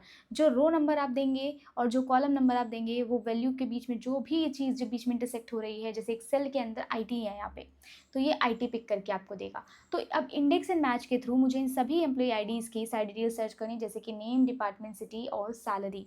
तो मैंने यहाँ पर इज इक्वल टू इंडेक्स फॉर्मूले का इस्तेमाल किया। जैसा मैंने बताया वैसा ही इसका डेफिनेशन है, मैं आपको दिखा देती हूँ। Index returns a value or reference of the cell at the intersection of a particular row and column in a given range। ये क्या करता है, पर्टिकुलर रो एंड कॉलम के इंटरसेक्शन पॉइंट पर जो वैल्यू होती है उसको पिक करके आपको दे देता है इंडेक्स। ब्रैकेट को ऑन करेंगे। इंडेक्स सबसे पहले डिमांड करता है एरे का। एरे मतलब वो चीज़ जो आपको आंसर्स में चाहिए। तो आंसर्स में मुझे क्या चाहिए, मुझे एम्प्लॉई आईडी से एम्प्लॉई का नेम, डिपार्टमेंट, सिटी और सैलरी चाहिए। तो ये सारे मेरे आउटपुट्स हो गए। ये पूरा का पूरा आउटपुट मैंने यहाँ पे सिलेक्ट कर लिया है। इसको F4 से लॉक कर देंगी, क्योंकि आपको पता है कि मुझे सभी सेल्स के अंदर वैल्यू चाहिए। मैं आपको जैसा कि बता चुकी हूँ, और सभी सेल्स के अंदर वैल्यू चाहिए तो आपको वैल्यू को लॉक करना पड़ेगा। इंडेक्स फॉर्मूले में आप उतना ही एरे सिलेक्ट करें जितना आपको आंसर में चाहिए। आप पूरा भी सिलेक्ट कर सकते हैं, लेकिन इसका राइट वे टू अप्लाई जो है वो यही है कि आप सिर्फ और सिर्फ आउटपुट का ही सिलेक्शन करें। अपने आउटपुट को ही आप सिर्फ और सिर्फ यहाँ से सिलेक्ट करें। सिलेक्ट करने के बाद आप कॉमा डालेंगे, देन रो नंबर और कॉलम नंबर। अब row number, column number, suppose कीजिए मैंने डाला रो नंबर 3 और कॉलम नंबर 4, ये मैंने मैनुअली डाला, एंटर। तो रो नंबर 3 और कॉलम नंबर 4, यहाँ से डेटा लेके इसके accordingly row number 3 1 2, this is the row number 3, column number 4 1 2 3 4, बीच में जो वैल्यू इंटरसेक्ट करिए वो क्या है, 3 3 6 7 5, यही मेरा आंसर भी है। बट अब यहाँ पे जो सिचुएशन है मेरे साथ वो थोड़ी सी डिफरेंट है। डिफरेंट कैसे, कि मुझे यहाँ पर रो नंबर और कॉलम नंबर को अलग तरीके से फिगर आउट करके दे, जिसके लिए यहाँ पर मेरी हेडिंग्स का सिमिलर होना बहुत ज़्यादा ज़रूरी है। तो मैं हेडिंग्स को इस तरीके से पिक कर लूँगी, कॉपी करके देन पेस्ट कर दूँगी। अब मैं यहाँ पर चाहती हूँ कि मुझे जो एम्प्लॉई आईडी मैच करे और जो कॉलम नंबर मैच करे उसके बीच का इंटरसेक्शन पॉइंट से वैल्यू पिक करके दे दे। तो उसके लिए हम इस्तेमाल करेंगे मैच फॉर्मूले का। मैच फॉर्मूला क्या करता है, अब इंडेक्स के साथ हम मैच क्यों लगा रहे हैं, मैच क्या करता है उसको भी समझ लेते हैं। Is equal to match function. Match function का काम होता है returns the relative position of an item in an array that matches a specified value in a specified order. ये फंक्शन क्या करता है, बेसिकली आप जो भी वैल्यू को सर्च करें, सपोज कीजिए मैं डिपार्टमेंट को सर्च करें कॉमा इस एरे के अंदर, तो मुझे इस एरे के अंदर डिपार्टमेंट का पोजीशन बताएगा। ये मुझे बताएगा 1 2 3 के डिपार्टमेंट 3rd नंबर पर है। एक एरे के अंदर एक पर्टिकुलर वैल्यू का पोजीशन बताना, अगर वो उसके अंदर एग्जिस्ट कर रही है तो, और मुझे बताएगा काउंट करके लाइक वो 1 पे है, 2 पे है, 3 पे है, 4 पे है। तो ये मुझे मेरे रो और कॉलम नंबर को फाइंड आउट करने के लिए बहुत हेल्प करने वाला है। तो सबसे पहले इंडेक्स में एरे चूज़ किया। अब रो नंबर के लिए मैं लगाऊंगी मैच लुकअप वैल्यू। अब मैच में मुझे रो नंबर भी चाहिए, कॉलम नंबर भी चाहिए। तो रो नंबर में जो मैं मैच फॉर्मूला लगा रही हूँ उसमें मुझे किसको सिलेक्ट करना होगा, बिकॉज आप देख सकते हैं रो में है आपकी एम्प्लॉई आईडीज़, तो आप एम्प्लॉई आईडीज़ को as a lookup value select करेंगे। अब ये एम्प्लॉई आईडी को इस एरे के अंदर सर्च किया जाएगा और सर्च करने के बाद आपको एक वैल्यू दे दी जाएगी। सर्च करने के बाद आपको यहाँ पर एक वैल्यू दे दी जाएगी, उसका पोजीशन क्या, लाइक E500 इस एरे के अंदर फर्स्ट पोजीशन पर है। लुकअप एरे, क्योंकि इस एरे के अंदर ढूंढ रहे हैं तो इसको यहाँ से सिलेक्ट कर लेंगे। सिलेक्ट करने के बाद हम क्या करेंगे, सिलेक्ट करने के बाद इसको हम F4 से लॉक कर देंगे, कॉमा 0 फॉर एग्जैक्ट मैच। जैसे वी लुकअप में 0 लगता है एग्जैक्ट मैच के लिए, ऐसे ही मैच में भी एग्जैक्ट मैच के लिए 0 लगाया जाता है, जिससे कि आपकी एग्जैक्ट वैल्यू आंसर निकाल कर दे, कॉमा। अब मुझे चाहिए कॉलम नंबर, तो कॉलम नंबर भी हम मैनुअली 2 3 4 नहीं डालेंगे, उसके लिए भी मैंने मैच का फॉर्मूला लगाया। यहाँ पर मैंने सेलेक्ट किया एम्प्लॉय नेम को, सिलेक्ट करने के बाद डाला कॉमा। कॉमा डालने के बाद मैंने एरे चूज़ किया ये।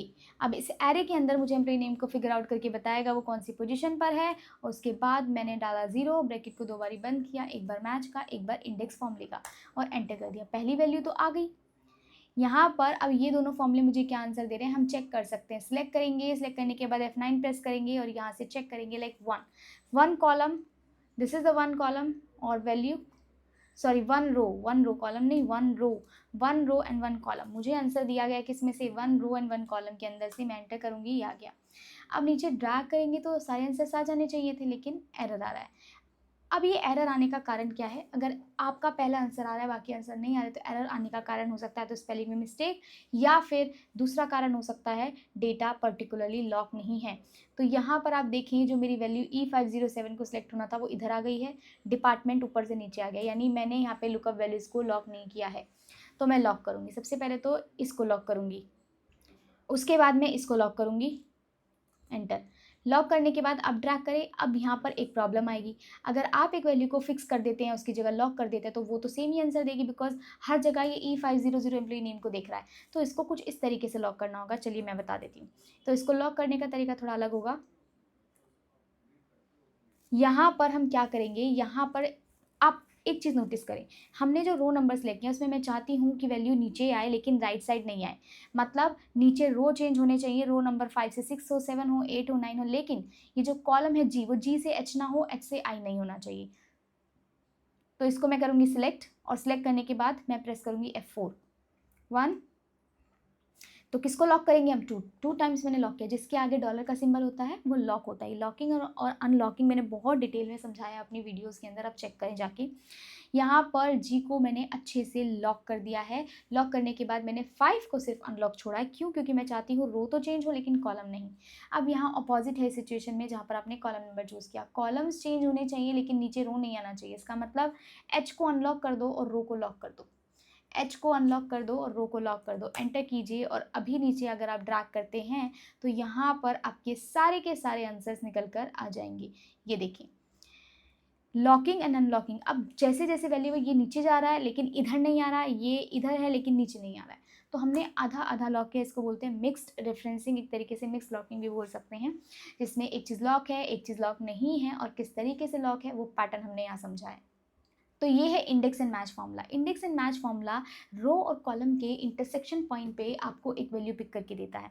अब वो इधर से इन आईडीज़ के थ्रू पे रो नंबर देख रहा है और इन कॉलम के बिहाफ पे कॉलम नंबर। तो रो नंबर 9 होगी, कॉलम नंबर 4 होगा, जो वैल्यू इंटरसेक्ट कर रही होगी वो निकाल कर आपको दे देगा। इस तरीके से मेरी वैल्यूज़ को लुकअप करके दे रहा है ये इंडेक्स एंड मैच फंक्शन। अगला फॉर्मूला है x lookup. This is advance formula. ये एक्सेल के न्यू वर्जन में सपोर्ट करता है, ओनली ऑफिस 365 एक्सेल का 2024 वर्जन, पुराने वर्जन में नहीं चलता। लेकिन जहाँ हमने वी लुकअप देखा, जहाँ हमने इंडेक्स एंड मैच देखा, जो कि थोड़ा सा टफ था, लेकिन ये फंक्शन इन तीनों से, दोनों से ईजी है और साथ साथ बहुत अच्छे से काम भी करता है। मुझे यहाँ पर इन सभी रोल नंबर के अकॉर्डिंगली स्टूडेंट का सब्जेक्ट, स्टूडेंट यहाँ पे सब्जेक्ट नेम, सब्जेक्ट और मार्क्स, ये सब निकाल कर लेकर आना है। स्टूडेंट का नेम, सब्जेक्ट और मार्क्स। तो हम यहाँ पर लगाएंगे क्या, हम यहाँ पर लगाएंगे एक्स लुकअप का फंक्शन। एक्स लुकअप भी लुकअप फंक्शन है, लेकिन ये काम बहुत आसानी से करता है। जैसे एक बार में हमें समझ में आ जाएगा, is equal to X lookup लगाया, लुकअप वैल्यू में रोल नंबर का सिलेक्शन कर लिया, कॉमा, लुकअप एरे। इसमें टेबल एरे नहीं, इसमें लुकअप एरे होता है। लुकअप एरे क्या होता है? लुकअप एरे का मतलब जिस एरे के अंदर वो वैल्यू एग्जिस्ट करे, जैसे मैच में देखा ना, मैच में लुकअप वैल्यू लुकअप एरे था, वो वैल्यू किस एरे के अंदर है उसको लुकअप एरे बोलते हैं। तो ये मेरा लुकअप एरे हो गया, दिस वन, ये रोल नंबर। F4 से मैंने लॉक कर दिया क्योंकि हम ड्रैग करने वाले हैं, इसलिए लॉक कर देंगे। ये करने के बाद कॉमा डालेंगे रिटर्न एरे। रिटर्न में क्या चाहिए मुझे? रिटर्न में चाहिए स्टूडेंट का नेम, उसका सब्जेक्ट और मार्क्स। तो आप इसमें एक चीज़ को सिलेक्ट करें सबसे पहले। तो आप एक एरे सिलेक्ट करेंगे तो रिटर्न एरे में जो सिलेक्ट किया वो आंसर में दे देता है। डन है। रिटर्न एरे में मैंने जो सिलेक्ट किया मुझे आंसर में दे दिया। रिटर्न एरे में 2 सिलेक्ट करूंगी, मुझे 2 आंसर में दे देगा। सी, ये मैंने अगर रिटर्न एरे में सिलेक्ट किया तो मुझे ये तीनों के तीनों दे देगा। मुझे तीनों के तीनों एक बारी में आंसर में दे दिया, क्योंकि रिटर्न एरे में जितना एरिया सेलेक्ट करते हो वो उस आईडी से मैच करके। तो आप चेक करें, R108 सिमरन पटेल इंग्लिश 89, जी बिल्कुल यही है। अब यहाँ पे आपको इन्हें लॉक करना है, इसको भी एंड देन रिटर्न एरे को भी, दोनों को लॉक करेंगे, क्योंकि जब लॉक करेंगे तभी तो वो नीचे सबके आंसर दे पाएगा, नहीं तो नीचे आपकी रेंज भी जो है पूरा शिफ्ट होती रहेगी। एक्स लुकअप इतना आसान है। लुकअप वैल्यू, जिस वैल्यू से सर्च करना चाहते हो। लुकअप एरे, वो वैल्यू किसके अंदर है जिसके थ्रू सर्च कर रहे हो, वो एरे चूज करोगे। रिटर्न एरे यानी आंसर में आपको क्या चाहिए, रिजल्ट में आपको क्या चाहिए, बस यही है आपका x lookup function. X lookup function में एक और बढ़िया कमाल की चीज़ होती है जिसको हम बोलते हैं if not found. If not found मतलब अगर यहाँ पे कोई ऐसा रोल नंबर जो कि मैं डालती हूँ वो नहीं फाइंड आउट कर पा रहा है, तो उसके आगे क्या दिखा दे, is equal to X lookup, lookup value this is, comma, lookup array,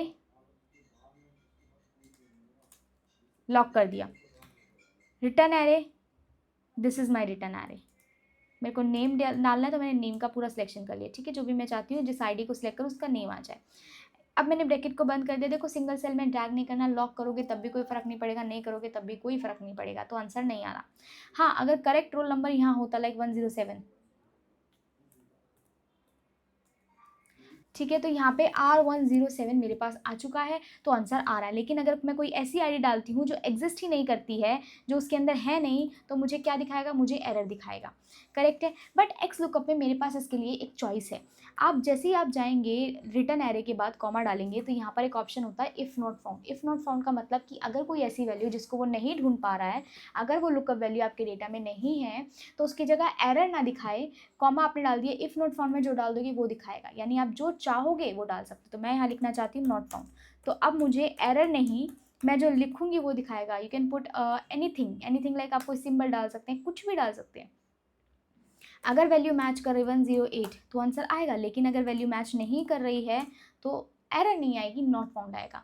आप यहाँ पे नॉट फाउंड भी लिख सकते हैं, कोई फॉर्मूला भी लगा सकते हैं, आप यहाँ पे एक सिंगल सिंबल भी डाल सकते हैं, लाइक दैट। जो आप चाहें वैसा आप इसको रिप्लेस कर सकते हैं विद एन एरर, बहुत आसानी से। एक्स लुकअप इतना आसान फंक्शन है, जैसा मैंने कहा एक्सेल के एडवांस वर्जन में चलता है, ये मॉडर्न ऑफिस 365 फंक्शन है, लेकिन काम कमाल करता है। अगला फॉर्मूला है वी लुकअप के साथ इफ एरर लगाना। इफ एरर एक ऐसा फॉर्मूला है वी लुकअप के साथ नहीं, किसी भी फंक्शन के आगे लग जाता है। जैसे हमने इफ नॉट फाउंड का इस्तेमाल किया एक्स लुकअप में, वो उसका इनबिल्ड इफ एरर है, आप ये कह सकते हैं, उसके अंदर ही दिया गया है। लेकिन अगर कभी ऐसा होता है कि आपकी वैल्यू मैच नहीं कर रही है कुछ जगह और एरर आ रही है, और उस सिचुएशन में आप चाहते हैं कि यहाँ पर एरर की जगह मुझे मैं जो चाहूँ वो दिखा दे, बस एरर ना दिखाए, तो हम क्या करेंगे, चलिए देख लेते हैं। Is equal to V lookup का मैंने फॉर्मूला लगाया, ठीक है। लुकअप वैल्यू में मैंने क्या चूज़ किया, दोनों टेबल में क्या मैच कर रहा है, प्रोडक्ट आईडी। प्रोडक्ट आईडी के थ्रू मैं ढूंढने वाली कॉमा, टेबल एरे पूरा टेबल मैंने चूज़ कर लिया, डन है बिल्कुल। टेबल चूज़ करने के बाद इसको भी लॉक कर दिया, कॉमा डाला। उसके बाद कॉलम इंडेक्स नंबर, मेरे पास दो मुझे दिए गए हैं column index number according to this, यानी 2 और 3 से वैल्यू आएगी, 2, 3, इन दोनों से मेरे पास वैल्यू आएगी, कर्ली ब्रैकेट बंद करके कॉमा 0 डाल दिया। ये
अगला फॉर्मूला बहुत ही कमाल का है, बहुत एडवांस है और सबको पता होना चाहिए। इस फॉर्मूले का नाम है सम प्रोडक्ट।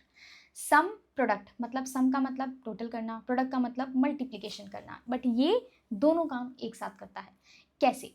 अब यहाँ पर आप देख सकते हैं मुझे कुछ प्रोडक्ट दिए गए हैं, उनकी कैटेगरी, क्वांटिटी और यूनिट प्राइस। मुझे क्या निकालना है, मुझे टोटल वैल्यू निकालनी है। तो मैं क्या करूँगी, मतलब टोटल वैल्यू सबकी टोटल वैल्यू निकालनी है। पहले तो मैं एक टोटल रेवेन्यू निकालना है इलेक्ट्रॉनिक्स का, आप ये कह सकते हैं कितना तो मैं क्या करूँगी, सबसे पहले तो इन दोनों को मल्टीप्लाई करूँगी, like is equal to this one multiply by this one. ठीक है, एक नया कॉलम बनाऊंगी टोटल का, सबको नीचे ड्रैग कर दूंगी, सबका टोटल आ जाएगा। फिर नीचे उन सबका सम करूँगी, ये तो होगा, फिर नीचे उन सबका सम करूँगी। बट ये थोड़ा लंबा प्रोसेस है। पहले मैंने इन दोनों को मल्टीप्लाई किया, एक टोटल का कॉलम बनाया, फिर उसका मैंने टोटल किया, वो मेरा टोटल रेवेन्यू निकल कर आया इन एंड। अब यही काम मैं एक फॉर्मूले में बहुत आसानी से कर सकती हूँ, जिसका नाम है सम प्रोडक्ट। वो कैसे काम करता है, देखिए यहाँ पर मुझे दिया गया है कि आपको इलेक्ट्रॉनिक्स का टोटल निकाल कर लेकर आना है, टोटल वैल्यू। बट उसके लिए आप पहले इनका मल्टीप्लाई करके एक कॉलम बनाए, फिर उसका सम करें, नहीं, वो नहीं करना है। एक ही फॉर्मूले में सम प्रोडक्ट ये फॉर्मूला बस एरे की डिमांड करता है कि आप इसको एरे दीजिए, पहला एरे। अब इसमें जितने भी एरे होते हैं वो सिलेक्ट किए जाते हैं सीधे सीधे। अभी बट यहाँ पे जब कंडीशन वाला एरे होता है तो उसको ब्रैकेट के अंदर डालना होता है। एक और ब्रैकेट ऑन किया, कंडीशन किया है, कंडीशन ये है कि इस एरे में से दिस वन, ये जो कैटेगरी वाला एरे है इसको मैं लॉक कर देती हूँ। इस एरे में से जो कंडीशन होगी वो क्या होगी, वो होगा इलेक्ट्रॉनिक्स, यही तो है, कॉमा कॉमा नहीं सॉरी, इज इक्वल टू, इस एरे में से अगर उसे कहीं भी इलेक्ट्रॉनिक्स मिलता है, इस एरे में से अगर कहीं पर भी इलेक्ट्रॉनिक्स मिलता है तो क्या देगा ये आंसर में, ये आंसर में देगा आपको, सिलेक्ट कीजिए, देखिए क्या दे रहा है, true false true false true false, किस बिहाफ पे ट्रू फॉल्स दे रहा है, पहले ट्रू है दूसरा ट्रू है, जहाँ उसको इलेक्ट्रॉनिक मिल रहा है वहाँ ट्रू, जहाँ नहीं मिल रहा वहाँ फॉल्स, चेक करो, क्योंकि एक्सेल बताया था इफ फॉर्मूला में is equal to less than greater, इन सबसे मैच करके आपको बताता है तो ही आंसर देता है ट्रू और फॉल्स, ठीक है, कॉमा। दूसरा एरे, ये फॉर्मूला मेरी हेल्प करता है पहले बट क्वेश्चन सबके मन में होता है कि पहले मल्टीप्लाई करेगा कि पहले सम करेगा, तो पहले ये मल्टीप्लिकेशन करता है। दूसरा एरे मैंने चूज़ किया यहाँ पे क्वांटिटी का, कॉमा, बिकॉज ये तीनों इनके बीच में होने वाला जो होने वाला है, क्वांटिटी इसी फॉर्मूले के अंदर मल्टीप्लाई भी हो जाएगा, इसी के अंदर टोटल भी आ जाएगा, इसी के अंदर मुझे निकाल कर भी दे देगा। अब इनको भी मुझे लॉक करना है, सिलेक्ट करो, इसको भी लॉक कर देते हैं, एरे है ना क्योंकि लॉक कर दिया, एंड देन इनको भी मैंने लॉक कर दिया। लॉक करने के बाद मैंने ब्रैकेट को बंद कर दिया, एंटर दे दिया, जीरो आंसर आ रहा है, जीरो। चलिए इस फॉर्मूले का लॉजिक आपको समझा देती हूँ। यहाँ पर बेसिकली देखिए, मैं यहाँ पे लॉजिक इसका समझा देती हूँ कि हो क्या रहा है। जैसे आपको पता है ये true false true false true false दे रहा है, ठीक है। अब ये ट्रू फॉल्स के साथ तो कोई मल्टीप्लाई सम कुछ नहीं हो सकता, तो मैंने क्या किया, इसमें एक तरीका होता है, वो क्या है कि अगर आप इस एरे के अंदर जो ट्रू फॉल्स दे रहा है उसके आगे 2 बार माइनस का सिंबल लगा देते हैं, जिसको बोलते हैं कोएस, जिसको डबल नेगेटिव भी बोलते हैं, तो वो क्या करेगा, वो आपके ट्रू को 1 में कन्वर्ट कर देगा, फॉल्स को 0 में कन्वर्ट कर देगा। देखो, ट्रू को 1 में, फॉल्स को 0 में, ट्रू को 1 में, फॉल्स को 0 में। अब फॉर्मूला आंसर क्या दे रहा है आपको समझाती हूँ। समझो, जहाँ जहाँ ट्रू है वहाँ वहाँ 1 आ रहा होगा फॉर श्योर, 1 1, जहाँ जहाँ फॉल्स है वहाँ वहाँ 0 आ रहा होगा, यही तो होगा, 0 0। अब फॉर्मूला क्या करता है, फॉर्मूला पहले मल्टीप्लाई करता है, तो किस किस की मल्टीप्लाई करेगा वो, अब 0 वाले की मल्टीप्लाई करके तो उसे कुछ मिलना नहीं है, तो is equal to quantity into unit price into this one electronics, enter, क्या आएगा आंसर, ये आंसर आएगा, ठीक है। नीचे ट्रैक करो, बाकी का क्या आएगा, बाकी का भी आएगा, लाइक देखो जो बाकी है, फर्नीचर है, एसेसरीज है, उनका तो 0 आएगा, क्योंकि मैंने क्या बोला, ये जो फॉर्मूला है डबल नेगेटिव लगाते ही ट्रू फॉल्स को, ट्रू को क्या समझता है, ट्रू को 1, फॉल्स को 0, ये नहीं समझता, ऐसा एक्सेल में ही होता है, ट्रू मतलब 1, फॉल्स मतलब 0, तो जो वैल्यू मैच नहीं कर रही है उनके आगे 0, तो उनका तो मल्टीप्लाई नहीं होगा, सम नहीं होगा, कुछ नहीं होगा, क्योंकि पहले मल्टीप्लिकेशन करता है। हाँ, इलेक्ट्रॉनिक्स के आगे 1 है क्योंकि वो ट्रू है, ठीक है, तो उनका मल्टीप्लाई करने के बाद क्या करा उसने, सिर्फ वैल्यू जो देगा इलेक्ट्रॉनिक्स से देगा और उनका एंड में टोटल कर देगा। तो ये फॉर्मूला पहले सम कर रहा है, पहले मल्टीप्लाई कर रहा है, फिर ये फॉर्मूला सम कर रहा है। अब यहाँ पर मैं डबल नेगेटिव के अलावा एक और काम कर सकती हूँ, क्योंकि इन तीनों एरे के अंदर मल्टीप्लाई हो रहा है, तो आपको समझ में आना चाहिए, you can put the multiply here and you can put the multiply here also. जितने भी एरे आप सिलेक्ट करते हैं, अगर उसके बीच में मल्टीप्लिकेशन का सिंबल डाल देते हैं और एंटर करते हैं तो ये सही आंसर देगा। ये मुझे दे रहा है सिर्फ और सिर्फ इलेक्ट्रॉनिक्स का टोटल वैल्यू, टोटल वैल्यू कौन से वाला टोटल, मैं आपको बताती हूँ। मैंने यहाँ पे क्या किया, अभी आपको पता चल जाएगा, is equal to this quantity multiply by unit price, enter कर दिया और नीचे मैंने ड्रैग कर दिया। इसमें मैं सिर्फ किसका देखूंगी, सम इफ से अगर मैं करती तो कैसे करती, मुझे अब इलेक्ट्रॉनिक का टोटल देखना है सिर्फ, तो पहले तो मैं यूनिट प्राइस का मल्टीप्लिकेशन करती, कॉलम लगाती, फिर उसके बाद मैं सम इफ का फॉर्मूला लगाती, ब्रैकेट को ऑन करती, मैं रेंज का सिलेक्शन करती, देन कॉमा डालकर उसमें क्राइटेरिया में पुट करती इलेक्ट्रॉनिक्स मैंने पुट किया क्राइटेरिया, इलेक्ट्रॉनिक्स डालने के बाद यहाँ पर मैंने डाला सम रेंज, कॉमा डालकर sum range, this is my sum range unit price, bracket को बंद किया, एंटर कर दिया। क्या आंसर आ रहा है, this one, is it, no, unit price is not my sum range, sorry my sum range is this, because unit price multiply quantity तब टोटल निकाल कर आया, तो ये ब्रैकेट को बंद किया, enter. So is this same, yes, 1784768 बिल्कुल सेम है, बट लंबा प्रोसेस, पहले वो मल्टीप्लाई करके टोटल निकालो, फिर उसके बाद सम इफ लगाओ, isn't a लंबा प्रोसेस, बहुत लंबा प्रोसेस है, long process, it is a long process. हमने यहाँ पे छोटा प्रोसेस इस्तेमाल किया, सम प्रोडक्ट, वो फॉर्मूला क्या है उसको बताना है कि इसमें से इलेक्ट्रॉनिक्स होना चाहिए, ये वाला एरे अपने आप तीनों की मल्टीप्लाई करेगा, मल्टीप्लाई करके सम कर देगा और आपकी टेंशन खत्म। ये फॉर्मूला बहुत डिफरेंट तरीके से काम करता है, जिसका पूरा ट्यूटोरियल मैंने ऑलरेडी बनाया हुआ है। ये इतना एडवांस फॉर्मूला है, ये सम भी करता है, मैक्सिमम भी निकालता है, मिनिमम भी निकालता है, एवरेज भी निकालता है, मल्टीप्लाई भी कर रहा है, सम भी कर रहा है, सब एक ही फॉर्मूले के अंदर हो जाता है। इसमें अलग अलग फॉर्मूले लगाने की रिक्वायरमेंट नहीं पड़ती है। नेक्स्ट फंक्शन जो मैं आपको बताने वाली हूँ वो 2 फंक्शंस हैं, यूनिक और फिल्टर फंक्शन। यूनिक फंक्शन क्या है, बहुत टाइम ऐसा होता है कि हमारे पास डुप्लीकेट वैल्यूज़ होती है, हमें उसमें से यूनिक निकालनी होती है, तो मैं यूनिक निकालना चाहूँगी, यूनिक वैल्यूज़ निकालना चाहूँगी किस एरे के अंदर से, आप एरे चूज़ करें और उसमें से आप रीजन में यूनिक रीजन निकालना चाहूँगी। रिपीटेड रीजन मेरे पास है, मुझे इसमें से बताओ यूनिक कौन कौन से हैं। तो वेस्ट, साउथ, सेंट्रल, ईस्ट, यानी अगर आप देखें मेरे पास जो रीजन है वो रिपीटेड है, इसमें से मुझे यूनिक प्रोडक्ट निकाल कर या यूनिक रीजन निकाल कर आसानी से दे देगा। प्रोडक्ट मुझे निकालने हो तो is equal to unique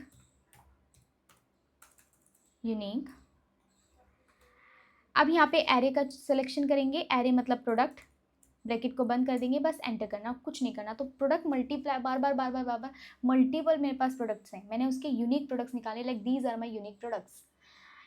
unique formula बड़ा सिंपल सा फॉर्मूला है, एरे का सिलेक्शन करो, उसमें से वो वैल्यू अगर मल्टीपल टाइम्स है और रिपीट हो रही है, आपको उसमें से क्या चाहिए, आपको चाहिए कि वो एक ही बार में आसानी से आपको उसमें से यूनिक वैल्यूज निकाल कर दे दे, देन दे देगा। अब यहाँ पर बात करते हैं फिल्टर फॉर्मूला की। फिल्टर फॉर्मूला क्या होता है, मैं साइड में आपको लगा कर दिखाती हूँ। इधर यहाँ पे मैंने इस्तेमाल किया is equal to filter formula. Filter formula क्या करता है, फिल्टर फॉर्मूला मैंने बोला ये मेरा array, this is my array. Heading का सिलेक्शन करने का कोई बेनिफिट नहीं, क्योंकि कंडीशन वो वैसे भी मैच नहीं करने वाला। ये मेरा एरे है, यानी मेरी पूरी टेबल। एरे चूज कर लिया, कॉमा डाला। इंक्लूड में क्या आता है, फिल्टर करना, किसी क्राइटेरिया के अकॉर्डिंग उसका सिर्फ उसी का डेटा निकाल कर लेकर आना। तो मैं बोल रही हूँ मुझे मॉनिटर का डेटा चाहिए पूरा, तो इंक्लूड में मैंने चूज़ किया प्रोडक्ट, यानी जिसमें मॉनिटर है वो पूरा का पूरा रेंज, वो पूरा रेंज चूज़ किया मैंने, डाला इज इक्वल टू डालने के बाद यहाँ पर फोकस करो, मैंने क्या डाला कि प्रोडक्ट इस रेंज के अंदर जहाँ मॉनिटर होगा, इस रेंज के अंदर जब प्रोडक्ट क्या होगा, इस रेंज के अंदर प्रोडक्ट जब मॉनिटर होगा, क्या होगा, मॉनिटर। डबल कोट बंद करके ब्रैकेट को बंद कर दिया, एंटर। तो मुझे मॉनिटर, जितनी बार उसके अंदर मॉनिटर प्रोडक्ट आया था, सिर्फ मॉनिटर का डेटा फिल्टर करके दे देना। फिल्टर इज लाइक किसी भी क्राइटेरिया के अकॉर्डिंगली डेटा को एक्सट्रैक्ट करके निकाल कर लेकर आना। मैंने क्या बोला, इस एरे में से, इस रेंज में से मुझे मॉनिटर अगर मैच कर गया तो मुझे मॉनिटर का डेटा दे दीजिए। अब यहाँ पर एक और कंडीशन दी गई है कि अगर सेल्स 50,000 से ज़्यादा होती है तो मुझे उनका डेटा चाहिए। तो इज इक्वल टू फिल्टर, जिसकी सेल्स 50,000 से ज़्यादा उस प्रोडक्ट का data, array, this is my array.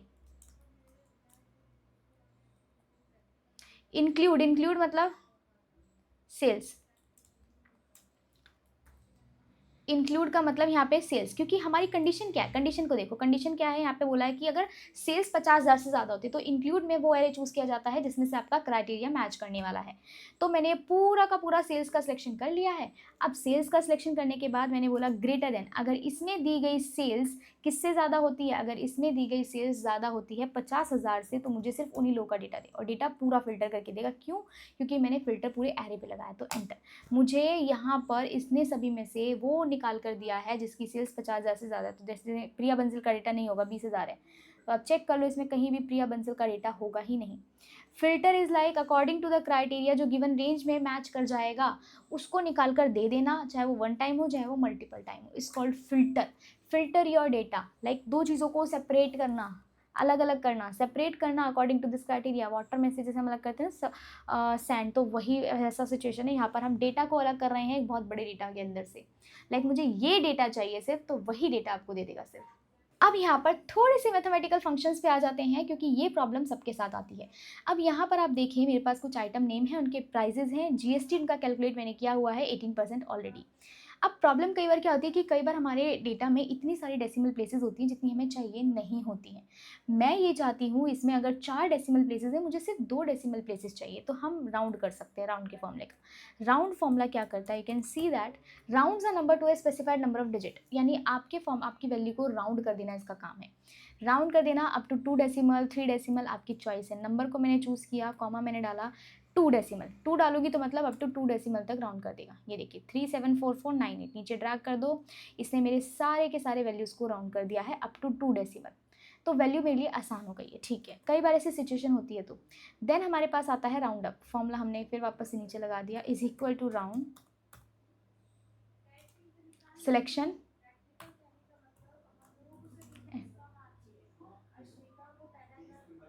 Drag करेंगे एंड देन अगेन निकालेंगे, ठीक है। अब यहाँ पर बात करते हैं नेक्स्ट की, which is round up. Round up क्या है, राउंड अप इज लाइक, देखिए अगर यहाँ पर आपको नंबर मिल जाते हैं 4.8, तो राउंड अप का मतलब 5 कर देना, ठीक है। अगर आप बोलते हैं मेरे नंबर है 4.5 है, बीच का नंबर लेते हैं 4.5, अगर मैंने यहाँ बोला दिस इज़ माई नंबर 4.5, मुझे इसको राउंड अप करना है, तो मैं यहाँ पे ऑलरेडी सिस्टम सेट है तो मैं इधर करती हूँ 4.5 मैंने डाला, is equal to round up. मैंने क्या किया, मैंने इसको राउंड अप किया, राउंड अप करने के बाद नंबर का सिलेक्शन किया, कॉमा, राउंड अप कितने, अब मैं यहाँ पे मैंने इसको से सिलेक्शन किया, नंबर ऑफ डिजिट 0, मैंने 0 सेलेक्ट किया, एंटर। 5 क्या लेकर जा रहा है उसको, 5 तक लेके जा रहा है। 5 मतलब राउंड अप, वो ऊपर की तरफ 4.5, अगर मैं करती हूँ राउंड डाउन तो वो नीचे की तरफ लेकर आएगा, आपको दिखाती हूँ। 4.5 को 5 की तरफ ही क्यों लेके गया, वो 4 पे क्यों नहीं लेके गया, तो राउंड अप में वैल्यूज़ को ऊपर की तरफ लेकर जाना उसका काम है।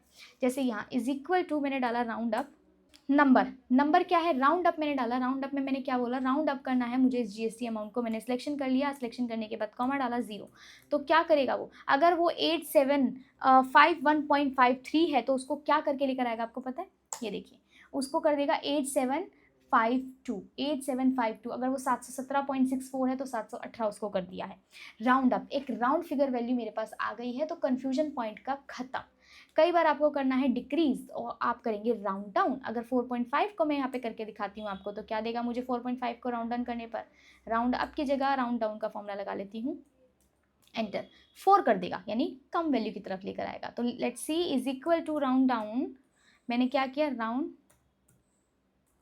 ROUND ना, round down and then select your number select करने के बाद कॉमा डालेंगे and number of digit, round down तो 0, तो ब्रैकेट को बंद किया, क्या नंबर देगा आपको पता है, ये देगा आपको 8751 पॉइंट्स इसने हटा दिए, नीचे की तरफ उसको राउंड कर दिया है और वैल्यू को पॉइंट डेसिमल हटाकर ये वैल्यू निकाल कर आपको दे दी है, ये वाली वैल्यू निकाल कर आपको दे दी है, this is called round down. अब यहाँ पर निकालना है मुझे फाइनल इनवॉइस टोटल, तो क्या हम करेंगे, इज इक्वल टू राउंड का फॉर्मूला लगाऊंगी मैं, ब्रैकेट को ऑन करूंगी, ऑन करने के बाद number base price plus, base price में मैंने प्लस कर दिया जो आपका GST प्राइस है, वो बेस प्राइस यानी ये बेस प्राइस है GST प्राइस, दोनों को मैंने प्लस कर दिया एंड देन प्लस करने के बाद मैंने उसको कॉमा राउंड कर दिया उसको किससे, अप टू 2 डेसिमल से, ब्रैकेट बंद किया, एंटर, तो ये आपका फाइनल इनवॉइस डिजिट जो भी नंबर आएगा वो ये आएगा। तो ये आपकी वैल्यूज़, अगर आपके नंबर्स डेसिमल में हैं और उनको आप राउंड फिगर में करना चाहते हैं तो इतनी आसानी से कर सकते हैं। अगला फॉर्मूला जो कि रियल लाइफ में काम आने वाला है, रियल लाइफ में कैसे EMI आप कैलकुलेट करते हैं, बिल्कुल कितना पे किया EMI भरने के बाद वो कैलकुलेट करते हैं, बिल्कुल करते हैं, टोटल कितना पे किया सब कुछ, तो वो कैलकुलेट करना बताती हूँ। सपोज कीजिए आपने लोन लिया या डिफरेंट टाइप ऑफ लोन से, पर्सनल लोन, एजुकेशन लोन का अमाउंट दिया गया है, एनुअल इंटरेस्ट रेट दिया गया है, बिकॉज जो इंटरेस्ट रेट होता है वो साल का होता है, मंथली नहीं, एनुअली होता है।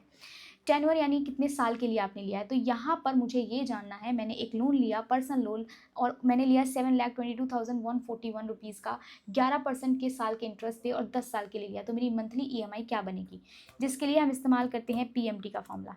किसका, PMT, पेमेंट टर्म्स। तो रेट सबसे पहले पूछता है, रेट मतलब इंटरेस्ट रेट ये, बट आप जब PMT कैलकुलेट कर रहे हैं आप मंथली PMT कैलकुलेट कर रहे हैं, नहीं मंथली PMT मतलब पेमेंट टर्म्स, आप कैलकुलेट कर रहे हैं मंथली EMI, और जब आप मंथली EMI कैलकुलेट कर रहे होते हैं तो आपको क्या है, ये साल का इंटरेस्ट रेट दिया गया, आपको मंथली इंटरेस्ट रेट निकालना पड़ेगा, तो उसको डिवाइड करेंगे 12 से तो मंथली इंटरेस्ट रेट निकल जाता है, कॉमा नंबर ऑफ पीरियड मतलब 10 साल मुझे दिया गया, लेकिन मैं मंथली निकाल रही हूँ तो मैं इसको मल्टीप्लाई कर दूंगी 12 से, तो अगर आप यहाँ पे 10 को 12 से मल्टीप्लाई करते तो कितना आता है 120, और 10 साल में कितने महीने होते हैं 120, क्योंकि हम मंथली कैलकुलेट कर रहे हैं ना, मैं EMI मंथली दूंगी तो मुझे एनुअल रेट को भी मंथली कन्वर्ट करना पड़ा, जो साल है 10 साल उसको भी मंथली बनाना पड़ा 120 महीने, कॉमा। अब PV मतलब प्रेजेंट वैल्यू या प्रिंसिपल वैल्यू, कितने का लोन आपने लिया है, ये लिया है, अगर मैं लोन को सीधा सीधा सेलेक्ट कर लेती हूँ, ब्रैकेट बंद कर दूंगी, एंटर कर दूंगी, तो मुझे यहाँ पे इस तरीके से दिखाएगा, मेरे फॉर्मूलाज यहाँ ऑलरेडी लगे हुए हैं, ये देखिए क्या दिखा रहा है, इस तरीके से मुझे यहाँ पर ये पूरा का पूरा कैलकुलेशन दिखा रहा है, आप देखिए यहाँ फॉर्मूला मेरा लगा हुआ है, ये देखो इधर नीचे भी लगा हुआ है, see, but this is a wrong one, मैं इसको डिलीट कर देती हूँ, पूरे एरिया को मैंने पूरा डिलीट कर दिया। मुझे क्या दिखा रहा है, मैंने PMT यानी मैं अगर इतने का लोन लेती हूँ मंथली EMI दूंगी तो मुझे इतना पूरा इंटरेस्ट रेट देना पड़ेगा, मुझे कितना, इतना पूरा इंटरेस्ट रेट देना पड़ेगा, सी से अगर मैंने इतना मेरा एनुअल रेट है 7.7% और इतने का मैंने लोन लिया है, और इतने का लोन लेने के बाद अब यहाँ पे इसने बाय डिफ़ॉल्ट क्या कर दिया, ऊपर देखो माइनस लगा दिया गया, एंटर कर दो, मैं आपको एक चीज़ बताती हूँ। अब यहाँ पर 2 तरीके हैं, उसने फॉर्मूला के आगे माइनस लगा, हम क्या कर सकते हैं, आपको पता है ये मेरी EMI, अगर आप जनरली ऐसे ही यहाँ पे प्रिंसिपल अमाउंट सेलेक्ट कर लेते हैं बिना माइनस के तो माइनस में वैल्यू आती है। रीज़न ये है कि हमें पता है जो हमारा लोन है वो जैसे जैसे हम EMI पे करते जाएंगे वो डिडक्शन होता रहेगा, यानी वो बढ़ता जाएगा। अब यहाँ पर मुझे क्या चाहिए, मुझे ये चाहिए कि मुझे इधर कोई प्रॉब्लम ना हो, तो हम क्या करेंगे, हम जब भी अपने लोन अमाउंट यानी PV यानी प्रिंसिपल वैल्यू को सिलेक्ट करते हैं तो नेगेटिव यानी माइनस में सिलेक्ट करते हैं, तब आपका पॉजिटिव आंसर आता है। तब आपका पॉजिटिव आंसर निकल कर आता है। तो ये रही सारी वैल्यू, नीचे ड्रैग कर दो, हर एक लोन अमाउंट के अकॉर्डिंग, उसके रेट के अकॉर्डिंग, टेन्योर के अकॉर्डिंग आपकी वैल्यू निकल कर आ जाएगी।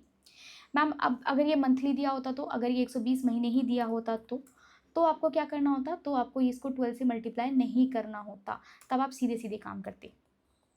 डन है, सीधे सीधे। अब यहाँ पर है क्या निकाला मैंने, टोटल पेमेंट। अब एक बात बताएं, यहाँ पर मैंने इतना मैं मंथली ईएमआई पे कर रही हूँ, ठीक है, कितने साल के लिए, 10 साल के लिए। मैं जानना चाहती हूँ कि 10 साल में अगर मैं इतना अमाउंट पे करूँगी तो मैंने टोटल कितना पे किया, तो is equal to this amount, ये जो भी टेन्योर है आपका वो, इनटू दिस अमाउंट, और एंटर कर दिया, तो ये मुझे निकाल कर दे रहा है ये। But this is not the right one, यहाँ पर आप इसको क्या करोगे, इंटू 12, बिकॉज हम मंथली पे कर रहे हैं ना ये, तो इतना अमाउंट मैंने पे किया।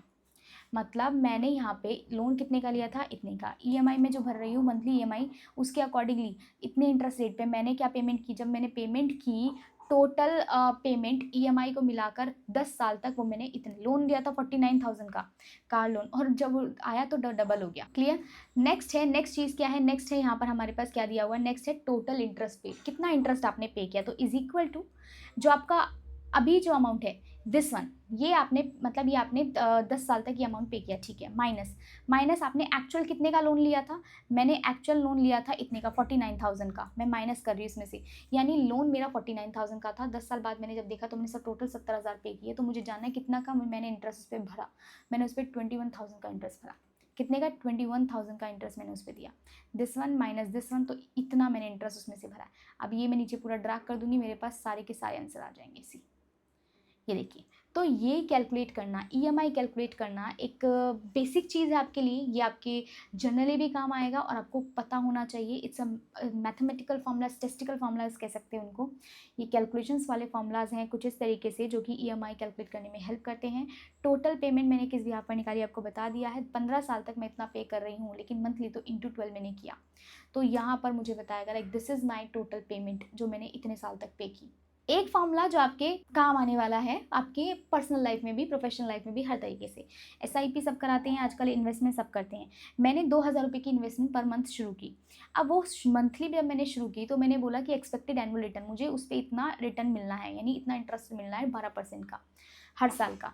अब 10 साल के लिए मैं वो एसआईपी करवा रही, तो एफवी यानी फ्यूचर वैल्यू का फॉर्मूला मुझे यहाँ पे दिखाएगा कि 10 साल बाद मेरा पैसा कितना हो जाएगा।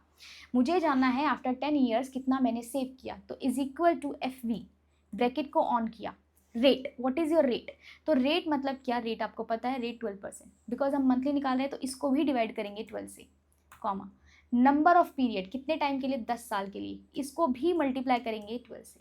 फॉर्मूला वैसे ही जा रहा है, rate number of period, comma, उधर हम पीएमटी का फॉर्मूला लगा रहे थे और पीवी सिलेक्ट कर रहे थे, यहाँ हम एफवी का फॉर्मूला लगा रहे हैं फ्यूचर वैल्यू का, और पीएमटी को सिलेक्ट करेंगे। पीएमटी मतलब पेमेंट टर्म्स, आप मंथली कितना पे कर रहे हैं, कॉमा, तो मैं मंथली पे कर रही हूँ इतना, तो मैं माइनस में उसको सिलेक्ट करूँगी लाइक दिस, और ये मैं मंथली पे कर रही हूँ इतना, ब्रैकेट को बंद करूँगी और एंटर करूँगी। ये मेरी फ्यूचर वैल्यू हो गई, यानी मैं अगर 2,000 रुपये आज से शुरू करना जमा करना शुरू करती हूँ, 12% रेट मुझे अगर बैंक दे रहा है वो भी 10 साल तक, तो मुझे यहाँ पे पता चल जाएगा कि 10 साल बाद मेरे वो हो जाएंगे 4,60,077 रुपये, यानी 4,60,077 रुपीज़।